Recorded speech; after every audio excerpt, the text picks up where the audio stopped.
Oh. Leo, while taking care to hide his identity, made a point of going outside when he could. Of course, his goal was to find information. The Caleb family's movements. Yeah. The movements of Richard and Cyrus, who had escaped. They couldn't put Claudia at risk forever. It was essential to actively gather information so that they could decide what they should do next. Even the marketplace has changed. Once, when Alfred kidnapped Claudia, he had gone into a building in this area. Back then, this marketplace was overflowing with people coming and going. It isn't because of the rain. Crowds really have thinned. This place used to be a free marketplace, where not just business people, but ordinary citizens had premises. As long as you paid a fee to the marketplace manager, anyone could easily open a shop here. There had been families that needed money fast and were forced to sell their belongings. Also, people had come in from the countryside with rice bags in their bags, hoping to get rich quick. The place was once filled with a chaotic vigor and a mix of the good and bad. Now, the number of people had noticeably fallen. The boss of this marketplace was also under the Caleb family's umbrella. And because of the large amount of protection money they were forced to pay, the fee for opening a shop had risen dramatically. As a result, the city residents were no longer able to open shops easily, and they were forced to leave the marketplace. On top of that, if they tried to open up shop anywhere else, thugs would suddenly show up and demand outrageous amounts of protection money. People, things, and money. Everything was swallowed up by darkness, vanishing from the world of the day. Caleb, is this what your war is about? You've forgotten who we went to war to protect. Hey, hold up there. Leo thought he had crossed gazes with the man passing by. That man had looked like Wayne. Hold on, Wayne! Wayne didn't stop. He started running like he was trying to escape. Leo chased after him. Then he ran to a dirty alley with the trash scattered about, and pathetically slipped on some garbage and fell. You okay? Where have you been, Wayne? I've been looking for you. I'm not Wayne. I'm just a rat. Wayne didn't even stand up, but just pounded his fists in a puddle and yelled. Rose is safe. Oh, God. I think the others are safe, too, but I can't get in touch with them.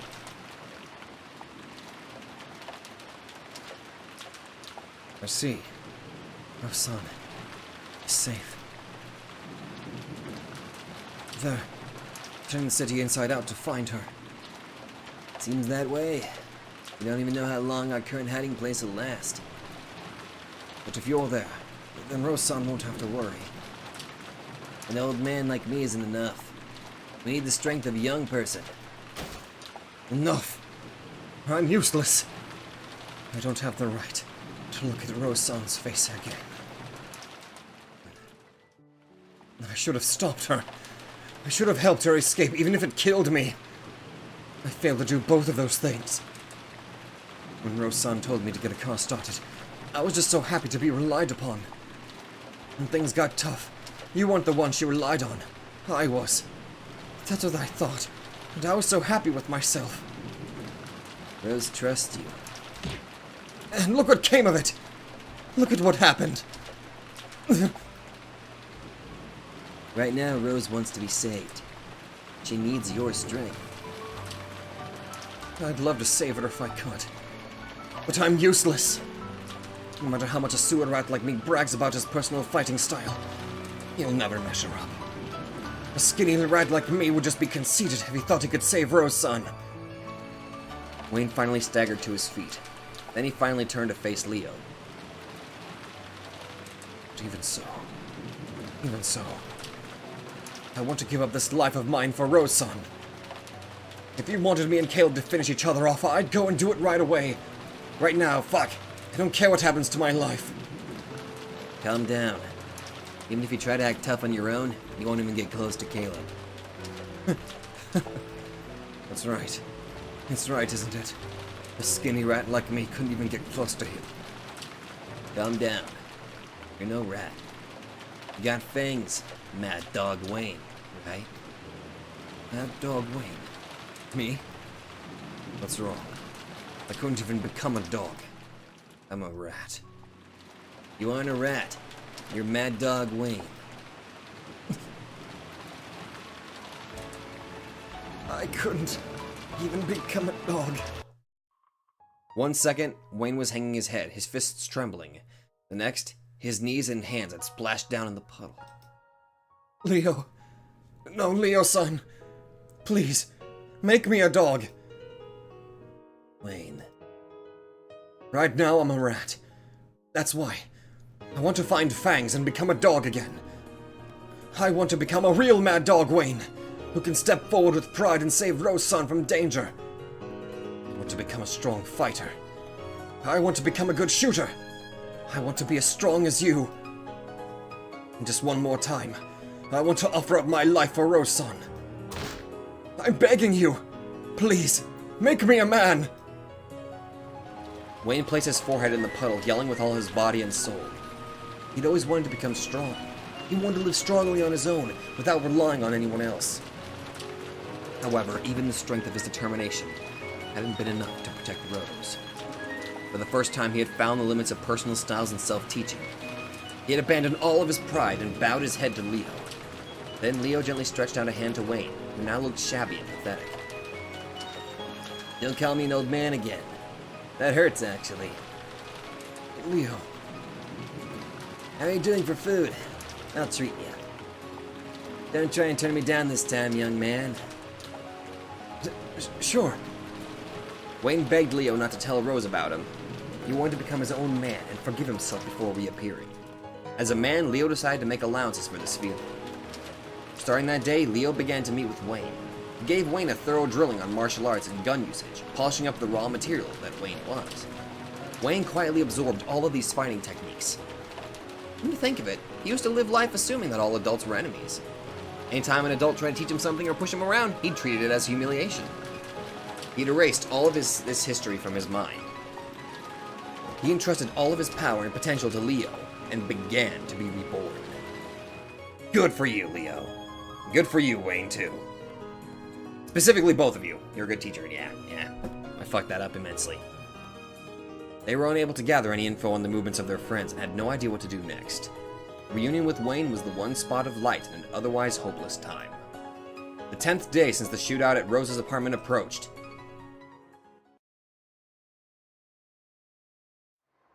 Whoa. I don't know.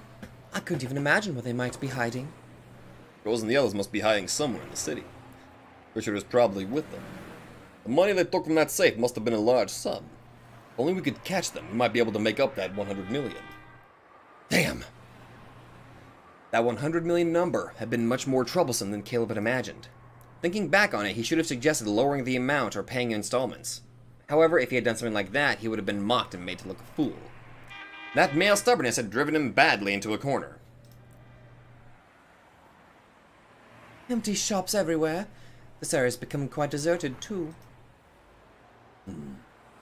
That old lady at the tobacco store, she always used to be so nice to me. It's going to get lonely. This whole city is. Masses of my war buddies are starving even today.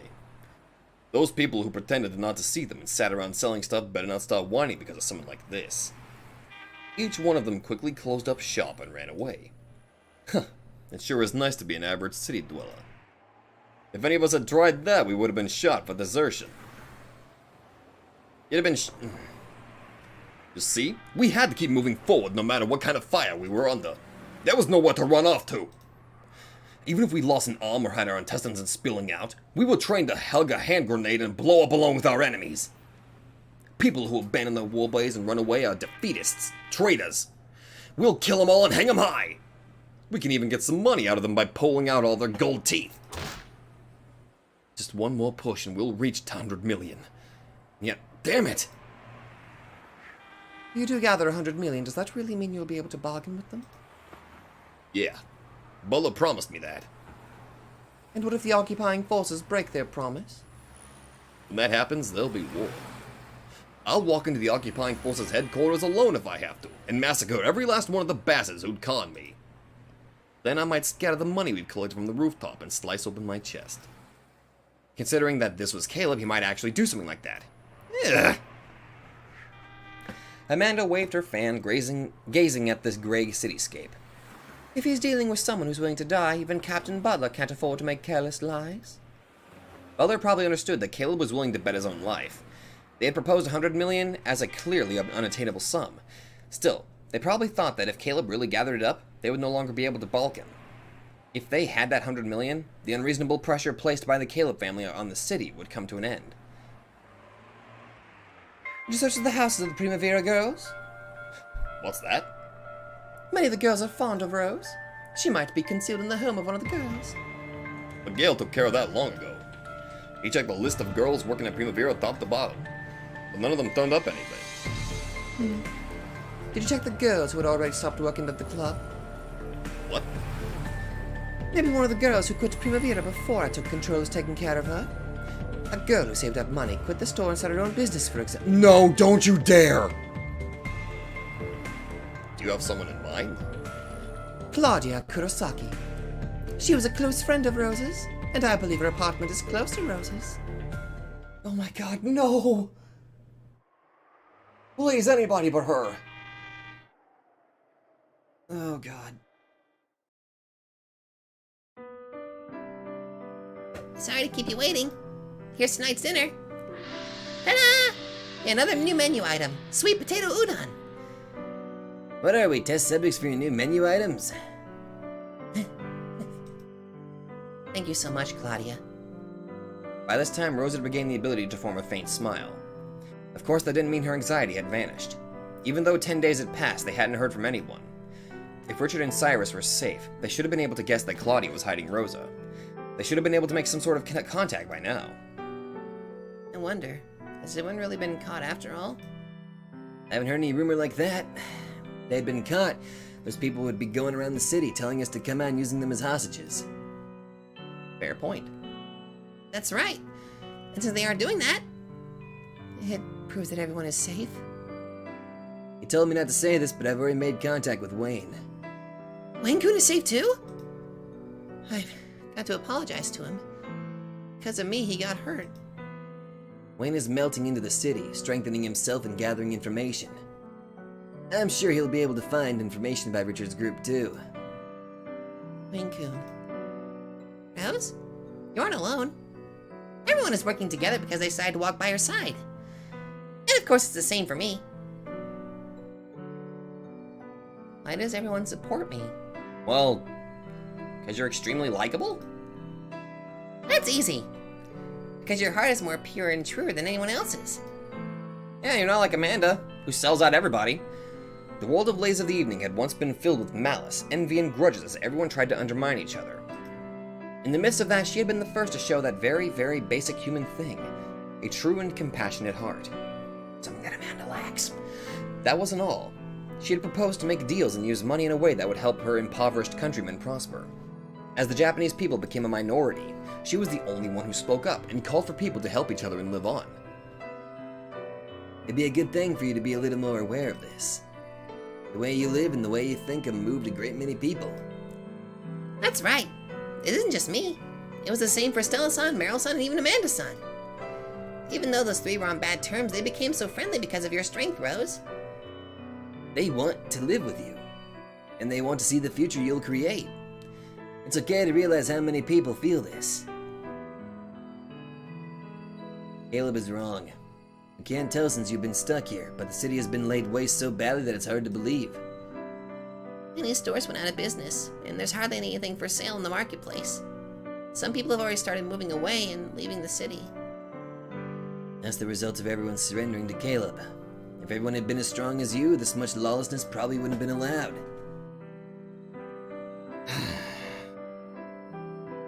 But because of me, so many people suffered. That's Caleb's fault, not yours. That's right, you had nothing to do with that. All I did was wish I could protect my poor countrymen. Even though I only wished for that, this is what happened. What does it mean to protect something? Could it be that it's a job so massive that a person like me shouldn't even hope for it? No, don't. I don't know what to do. Rose hung her head and tears streamed down her face. Claudia, realizing that she had pushed a little too hard, hung her head as well. Leo turned his back to them, got up, and stood by the wall, chewing on his unlit cigarette. Huh? Who could that be? At this time? One more time, they perked up their ears. Sure enough, they heard a knock on the back door downstairs. As Claudia made to go down the stairs, Leo grabbed her shoulder. Don't. Did we knock again? No need to be so hasty. Let's take it easy. There's a light on the second floor. There's definitely someone here. In the alley near the back door were several jostling underlings from the Caleb family. God damn it! It wasn't only around the back door. There was also a line of jostling people in front of the store surrounding it. Hello? Who is it? As she slowly opened the door, the chain still set, the door was violently ripped open. Through the crack of the door with its creaking chain, several men glared in at Claudia. What's this? I've seen you before, haven't I? Good evening. Would you mind opening up? My apologies, but it's a bit too late to pay a visit to a ladies' room. Oh, I brought a gift that would make a visit to a ladies' room worthwhile. It's a very bright and red, just like a rose. Miguel's knife was thrust through the gap in the door, stopping just before Claudia's nose. We've even brought champagne. The men behind him all pointed their guns at the door at once. The heavy metal gun barrels were pressed against the door one after another, making a thunking sound. You wouldn't want to have a toast in a place like this, would you? Won't you open the door? Claudia had no way to refuse. The instant she timidly removed the chain, Miguel and his goons poured in. Hey! What are you doing? Don't make a mess. Please don't come inside with your shoes on. We're just looking for someone. Would your good friend Rose Chan happen to be staying the night? I don't know what you're talking about. It's the truth. Well, women can lie with a straight face after all. You can't trust them. Such. They might be hiding somewhere. Stop it! This is a restaurant! Don't mess everything up! Hey, the flame's still on under that pot. We wouldn't want there to be a fire. One instant Miguel was laughing impishly, and the next he was fiercely kicking the stock pot that sat on the gas burner. What are you doing? Please go away, I'll call the cops! But that's a nice collection of alcohol you've got here. At least your taste in drinks isn't bad. Ooh, potato shoju? Caleb loves this brat. He slammed the bottle against the gas burner. Its scattered contents burst into a curtain of fire and spread throughout the... God damn it!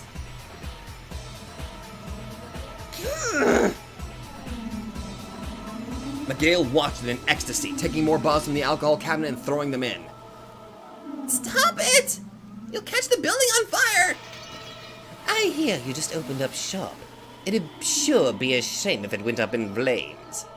Miguel-san, they weren't anywhere around. What about the second floor? No one. However, there were signs that someone had been there until a short while ago. Say stuff like that sooner, will you? Why don't you guys have a little drink too? It looks like this place is just filled with good stuff. Stop it! Someone! Several men followed Miguel's lead and started throwing alcohol bottles into the fire. A half-crazed Claudia tried to stop them, but she couldn't stop these men, who were running wild as though this was some sort of prank. God damn it! As this happened, Miguel and some others pushed their way up the stairs. True enough. There's the stench of someone other than that woman, isn't there? They'd probably been eating here until a moment ago.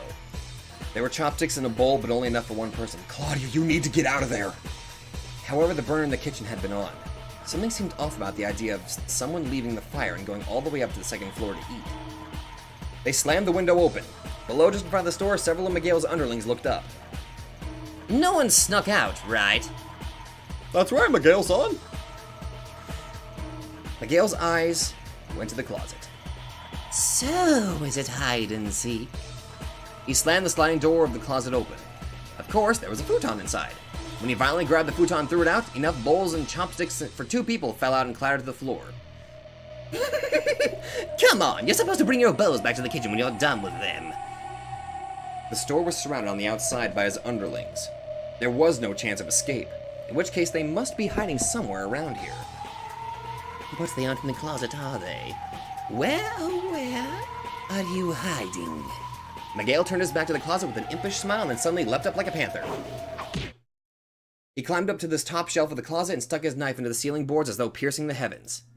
He could clearly tell from the resistance on his knife that it had pierced the ceiling boards and pierced something lurking on the other side.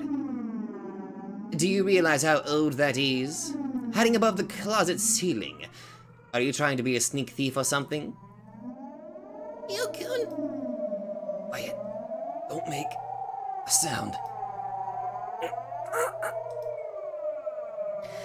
Hey, that didn't feel like a woman's flesh. Could that mean Leo? He dug the knife in even further and felt something heavy crumple about the ceiling. In his cramped up position, Leo had his arms planted above his head as he braced himself, sweating profusely. Does it hurt? It does, doesn't it? It's just so moving that you still haven't given up. I've got no interest in humiliating proud warriors like you. Miguel took his hand off the knife, which was still sticking to the ceiling, and slowly walked out of the closet. Use this to assist your harakiri and end the pain right now.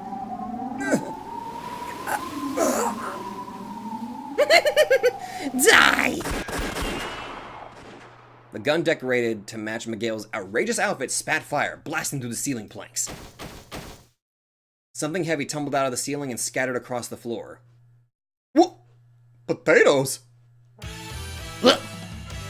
A potato with Miguel's knife sticking out of it rolled to a top... to a stop at his feet. The thing in the ceiling had been a bag filled with potatoes. Ah! What the? With a battle cry, the kitchen floor leapt into the air, and the heavy bucket of pickled vegetables that sat on top of it went flying. Leo and Rose had been hiding in the storage area under the kitchen floor on the first floor. However, the men searching the kitchen had moved the heavy bucket aside, putting it right on top of the storage door Leo and Rose had been hiding under. Whew! We almost got burned to death with the pickles. The scattered alcohol had made the kitchen catch fire and turning into a fiery hell. Claudia! Run away quickly! They're here, damn it! Miguel's on, they're down here! You've set fire to everything, damn it. Looks like you've had enough alcohol for the night. If you're still thirsty, have a taste of my punch. Hey!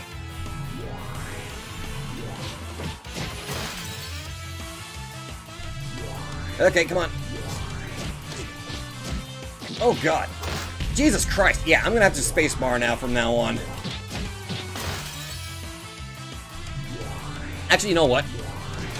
Blue ones? Damn it! Try it again.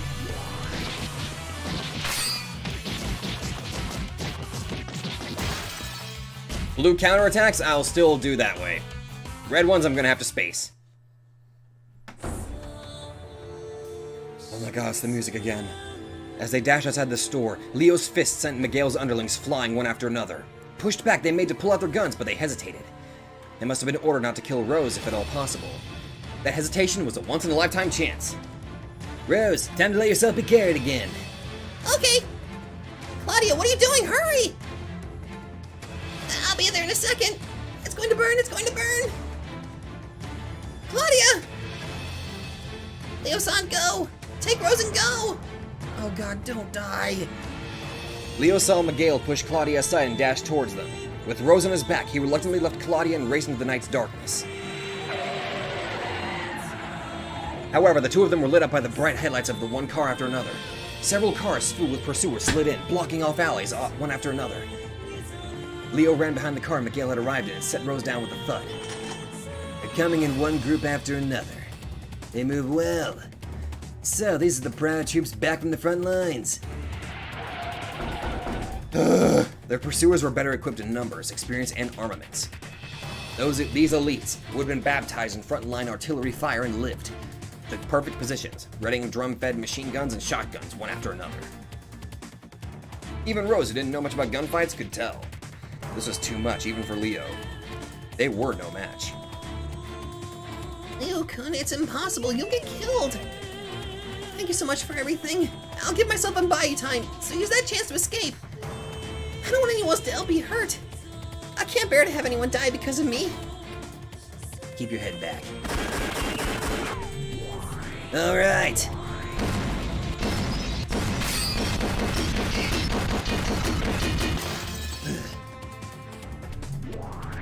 Okay, round 2, bitches.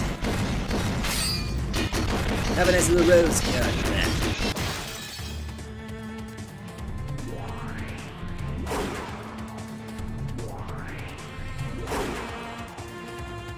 Leo! You're friends with Caleb, aren't you? If you surrender, I'll let you go. Or you can leave Rose there and run away on your own. Oh, is it past your bedtime already? Enough talking in your sleep. I'd expect nothing less from the Leo Shishigami that Caleb adores. Kill them. This isn't a man who'll surrender if you try anything else. Not happening, bitches. My turn.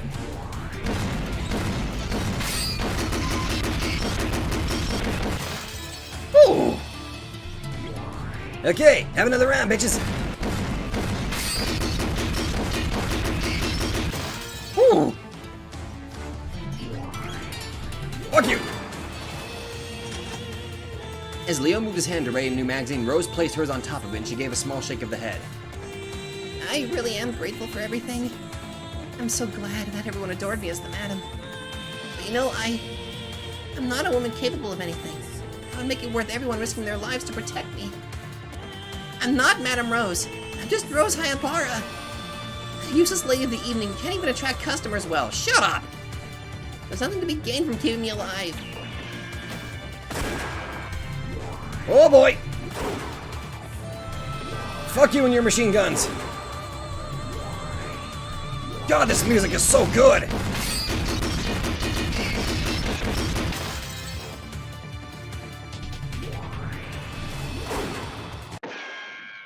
Whoa!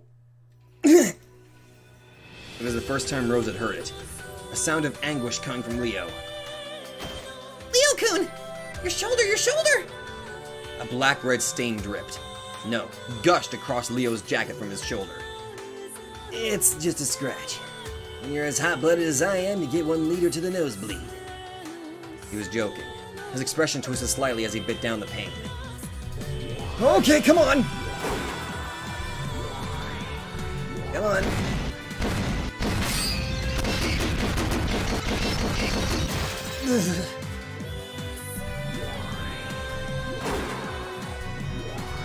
Oh boy.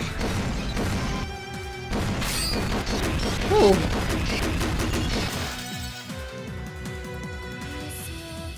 Just stop! Just stop! Leo-kun! No, everyone from Primavera! Why are you risking your lives for me? Is it because of how I carelessly ignore the ugly truth? It is, isn't it? Isn't it? I can't do anything. I can't change anything. Everything I do is just talk. No matter what sort of fake dreams I talk about, nothing will actually happen. So don't die! Don't risk your lives! Don't throw away your lives for someone who's all talk like me. Isn't just talk. Rose, your words are a path. A path? You're getting crowds of people who've lost their country and know nowhere to go, a path to follow. As long as a path exists, people will stand up. They'll start walking. You've shown people a path through this dark era. Do you realize how hopeless it feels to be surrounded by darkness without a path to follow? Do you realize how reassuring it feels to have a light shine down on a path of that darkness? Trust that heart of yours in your chest. Walk the path shown to you by the whispering of your heart with confidence. Your footsteps will show the people the way. I could bet on that. I could bet with my life. For the person who's lighting that path throughout the darkness, of course, no one wants to die. Not when they're lost and confused in the dark. But we can let ourselves die. If we're walking down that path, we can let ourselves trip forward and die. This time, I'll fight until the end for something I believe in. Rose! I'm glad I met you. Yoko. You aren't powerless at all. Your heart is more beautiful and noble than anyone else's. Truer, too. Listen to the whispers of your heart.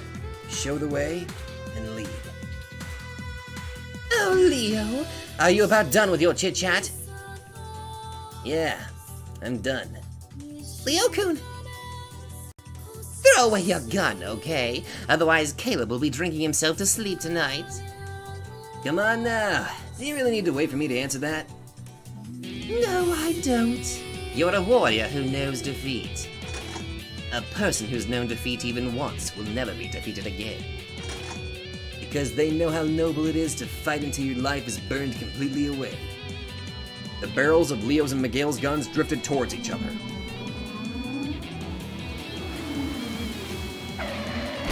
Whoa! In that instant, a screech of tires and a terrible crash broke the silence. It was Wayne. Wayne had plunged his car in front of them. Leo! Oh, God. Leo! I'll cover you, so get Rose-san out of here! Wayne-kun! Run, Rose! Run! You aren't allowed to stop running. Your running footsteps I'll make path for the people, for us to follow. Oh, it's Bad Dog Wayne! I've been looking all over for you, wanting to make you dead, Dog Wayne. Rose-san, run! Don't hold anything back, and don't look back! Leo! Rose! Fuck. With her eyes shut tight, Rose dashed into the shadows, running towards the other end of the alley. Their pursuers, caught off guard, frantically pointed their weapons, but Leo's and Wayne's guns began to spew fire at once. All right.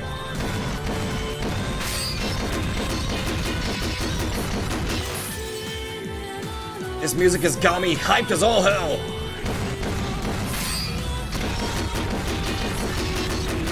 Oh boy! Come on!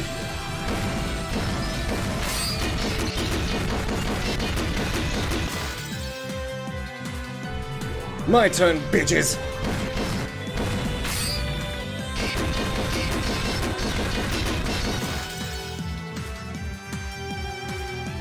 Rose is getting away! After her, after her! It's no use! Damn crossfire! They're insane! They've thrown away their lives! Leo. There's a way to put your life on the line, even when it comes to shooting guns. You can cover yourself and howl like a coward, or you can remain exposed, throwing away your life in order to gain something. Rose ran. She dashed through the narrow alley. She ran with all she had at full speed, on and on without thinking or doing anything else. However, her tears streamed behind her and sparkled slightly in the moonlight. Please, everyone, don't die. Don't die!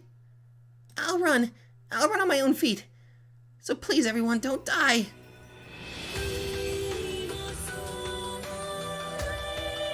I won't let Rose-san die! Rose-san is our light! Let's go, Wayne. Let's go, war buddy. We've made it through the same fires of war, which means we're already war buddies. Leo. Let's go, war buddy. Show me the results of my training. Ah!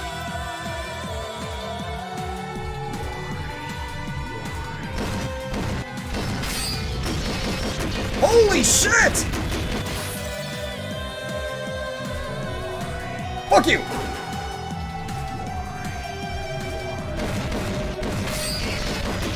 Jesus!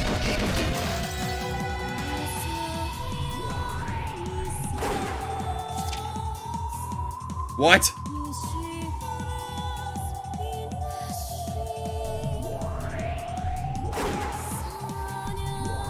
No, don't tell me! You assholes! Oh my god! I was not prepared for this!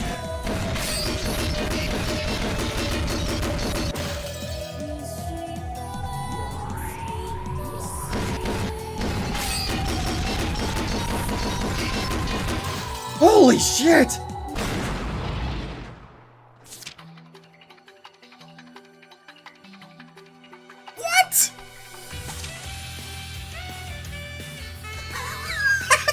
fucking date! You assholes!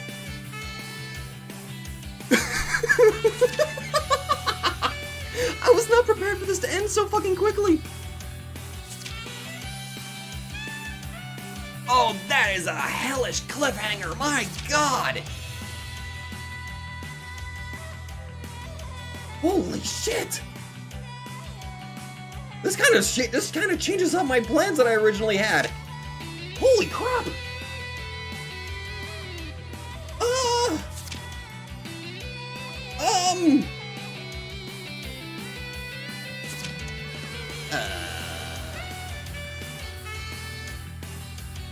This week is going to be very confusing. Oh, thank you.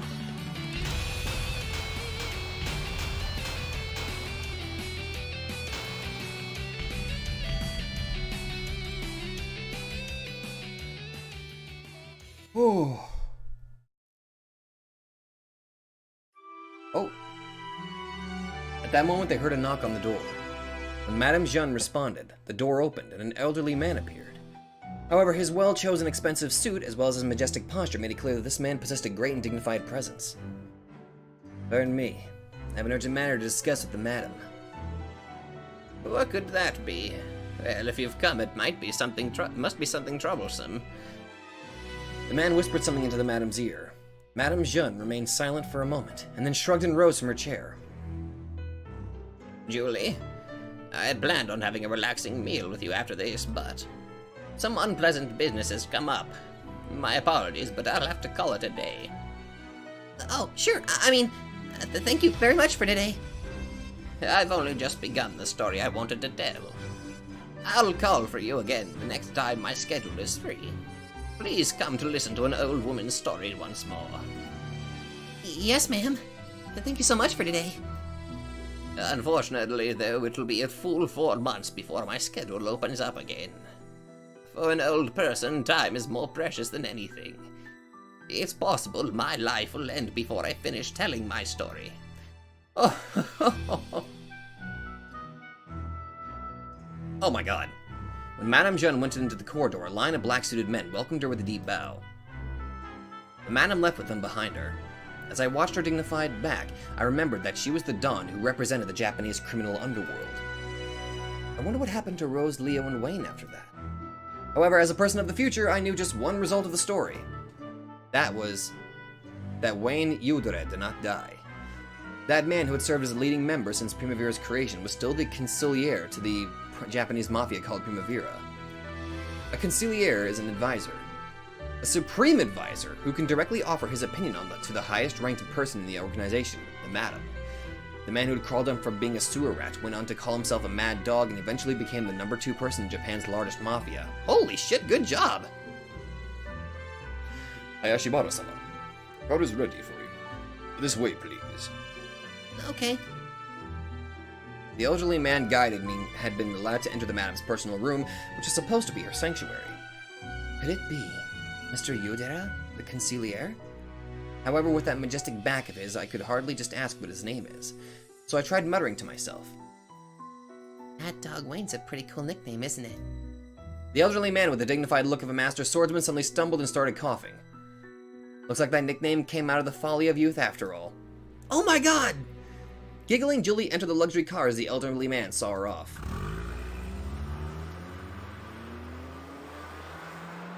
Yay! At her company, her bosses were all lined up waiting for her, barraging her with questions about what she had heard. It felt like she was a pop idol who had been involved in some scandal. However, Julie decided to lie. She lied and said that she wasn't supposed to tell about anyone anything until the whole story was finished. That was probably the right thing to do. Yeah, after all, she still didn't understand a thing about what Madame Jeanne was trying to tell her. Oh my god. I, Julie Hayashibara, am now pounding away at my tablet PC, writing a summary of what happened today. A short while ago, I was contacted by Advisor Yudera, who told me that Madame's schedule should open up around the end of December. It was an incredible coincidence. The end of Madame Jeanne's year should be filled with meetings with all sorts of famous people. At worst, she might have had to cancel a meeting with some big-time politicians to make room for me. Maybe that's just right. The gap until then might be the perfect span of time for me to understand the outrageous story she told. I plan to quietly sort things out inside my head as I wait to hear the rest from the madam at the year's end. 2012 AD, August 11th. Julie Hayashibara of the Hong Kong Daily News, Tokyo branch. Final result. 111 overkills? God! I got a Phoenix. Ace Striker 17, Sharpshooter 7, Straight Flush 0. Oh, I'm an idiot. Juggernaut 20. 111 overkills. That makes me happy.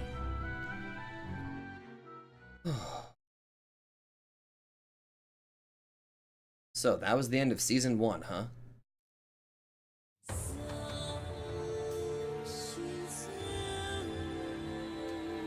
Ah. That must be the start of Season 2.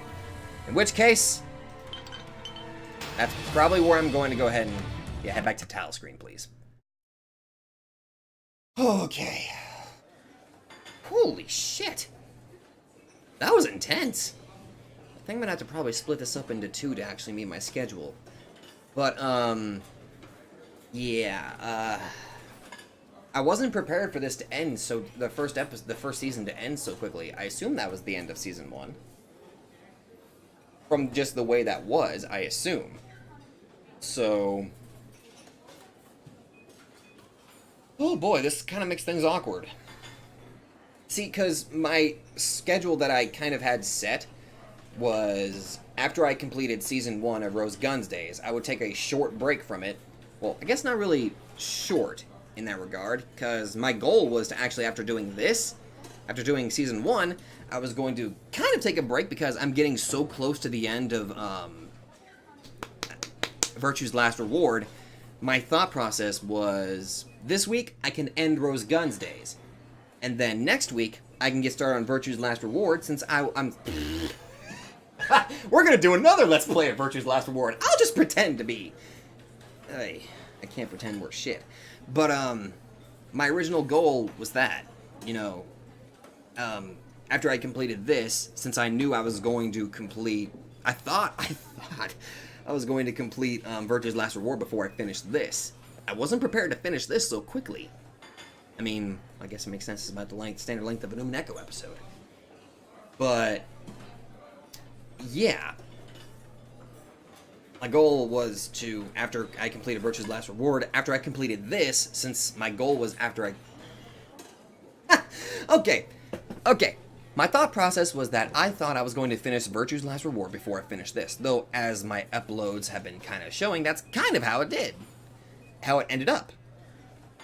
However, in this recording session, I kind of completed this beforehand. So I'm going to have to split this up into 2 episodes to kind of make time for the week. So,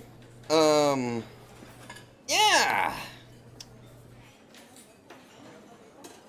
But yeah. I'll let you guys tell me if that's okay with you. For me to go ahead and just kind of move on to Season 2. Or continue with Zero Time Dilemma so we can finish off the Notary Game trilogy. Or I'll just discuss it with you guys in the Discord if you're okay with that too.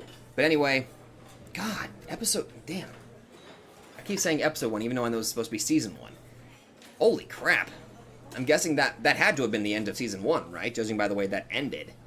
And there was no thing that lets me, you know, pick seasons. So, can somebody tell me if that was like the end of Season 1? That kind of seemed like, oh yeah, this is the ending. So, yeah. I'll figure this out soon. So, first off, this was different. This whole thing was just a different experience. And I liked it. I really, really, really liked it. And I'm looking forward to actually continuing it, but I kind of want to take a break, and I do kind of want to finish off, you know, the Notary Game trilogy. Plus, I'm pretty sure a bunch of people are really excited about that. Also, I gotta get time to get that stuff downloaded, too. So, if you guys like this, be sure to let me know.